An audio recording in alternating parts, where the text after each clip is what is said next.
Economics, Standard 12, Unit 8, International Economic Organizations continued. Let us learn today. Association of Southeast Asian Nations. Association of Southeast Asian Nations, ASEAN, was established on 8 August 1967 in Hong Kong. ASEAN was established on 8 August 1967 in Hong Kong.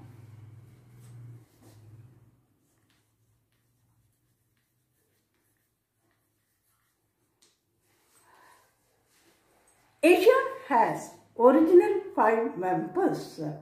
The original 5 members are Indonesia, Malaysia, Philippines, Singapore and Thailand. Indonesia, Malaysia, Philippines,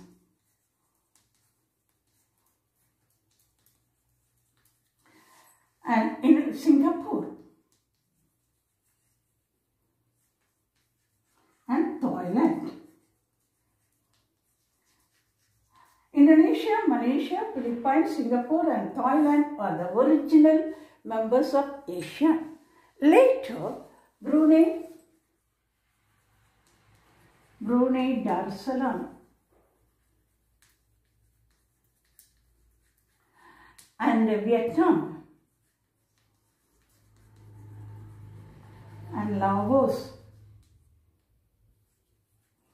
and Myanmar and Cambodia. All the other 5 also joined with other 5 original countries, the ASEAN member countries. So ASEAN member countries, 10 ASEAN member countries are Indonesia, Malaysia, Philippines, Singapore, Thailand, Brunei Darussalam, Vietnam, Laos, Myanmar and Cambodia. Besides the 10 members of the ASEAN, there are 6 dialogue partners which have been participating in its deliberations. They are China, Japan, India, South Korea, New Zealand and Australia.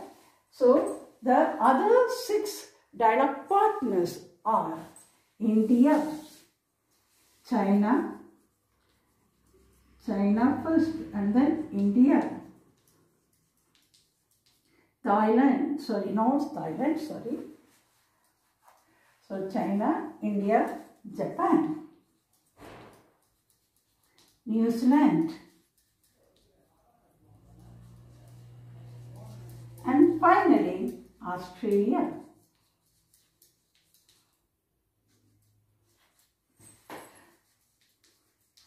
So China, India, Japan, New Zealand and Australia. That is China, India, Japan, South Korea, New Zealand and Australia. All these 6, South Korea also.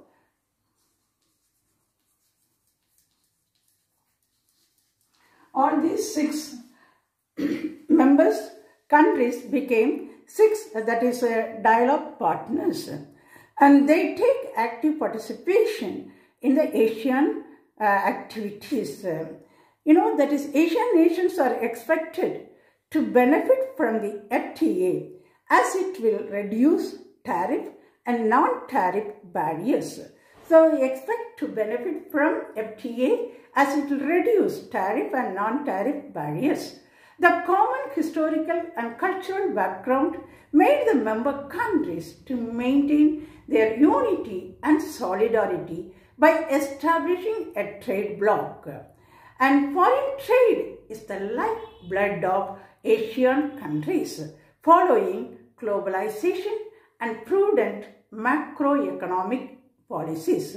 They follow globalization and prudent macroeconomic policies, and foreign trade is the lifeblood of ASEAN member countries.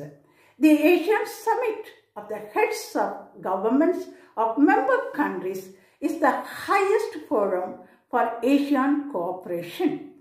Its meetings are held once in 3 years. The ASEAN Ministerial Meeting of Foreign Ministers is the next highest decision-making body.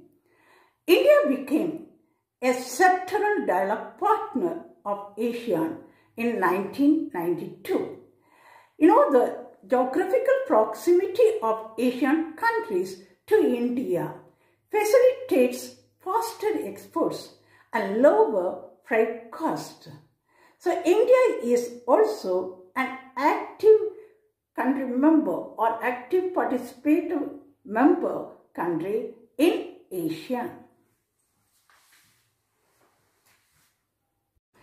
The objectives of ASEAN are: first, to accelerate the economic growth and social progress and cultural development in the region. So, economic,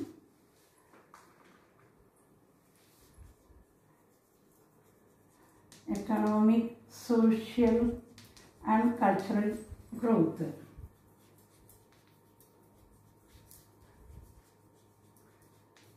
So it helps to develop economic, cultural and social development in the region. Secondly, to promote regional peace and stability among the member countries according to the principles of the United Nations Charter. So second, that is what we have: regional peace and solidarity. Regional peace.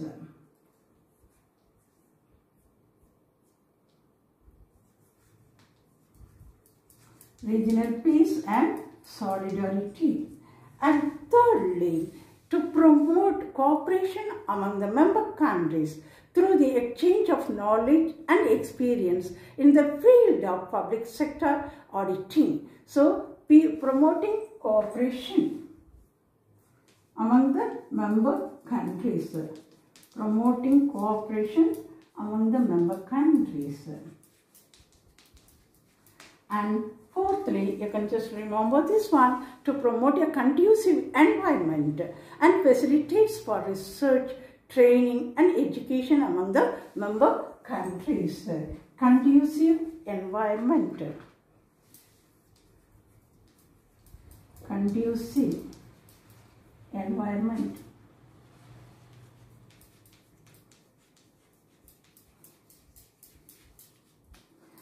And fifthly, to serve as a center of information and as an ASEAN, like the other international organizations, a center of information.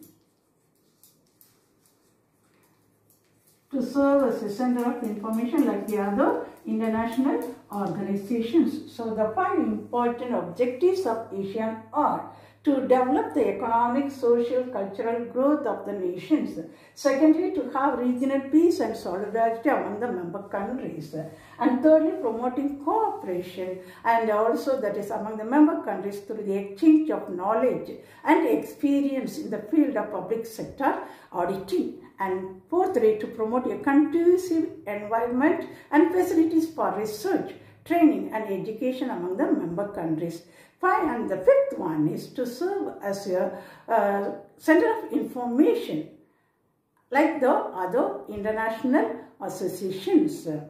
And the functions of ASEAN are: it facilitates free movement of goods and services and investments within the ASEAN member countries by creating a single regional market like the European Union. Secondly, it provides free access to the markets of member countries from one country to the markets of all other member countries, thus fostering the growth of economy in the region. And thirdly, it improves business competitiveness between businesses from different countries and also narrow developmental gaps between member countries. And fourthly, it paves way for market and investment opportunities for the member nations. It paves way for the market and investment opportunities for the member nations. Fifthly, it fosters cooperation among many areas including industry and trade. Cooperation within the member countries including in industry and trade. And so you can remember the functions of ASEAN are also very important. First, it facilitates free movement of goods and services among the member countries. Secondly, it provides free access to the markets of member countries, from one member country to the market of all the other member countries, fostering the growth of economy in the region. Thirdly, it improves business competitiveness. And fourthly, it paves way for market and investment opportunities for the member nations. And also it fosters cooperation among many areas including industry and trade. It helps to improve the industry and trade among the member countries. Of course, it fosters a cooperation among many member countries and helps each other to improve their trade.